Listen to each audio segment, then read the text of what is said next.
कुछ लोग कहते हैं कि सफर के महीने में शादी हो तो शादी कामयाब नहीं होती, और अगर कामयाब हो भी जाए तो औलाद नहीं होती, औलाद हो भी जाए तो नेक नहीं होती। अजीब फलसफा है। सैयदा फातिमा तो ज़हरा रदी अल्लाह ताला अन्हा की शादी हजरत सैयदना अली मुर्तज़ा रदी अल्लाह ताला अन्हो से सफर के महीने में हुई। मुझे बताओ ऐसी कामयाब शादी भी कोई हो सकती है? और फिर कहते हैं औलाद नहीं होती, हसन हुसैन और जैनब पैदा हो गए।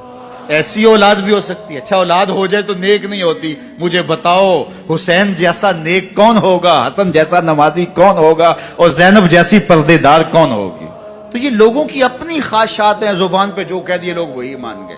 मैंने देखा है कि बाज़ लोग 1 घंटे की तकरीर सुनने के बाद भी फिर भी कहते हैं नहीं असल हमारे खानदान में वो वाकई मनहूस है, फर्क तो पड़ता है। जब अल्लाह के महबूब ने कह दिया कोई मनहूस नहीं है, तुम्हारे अंदर की बुराइयां हैं,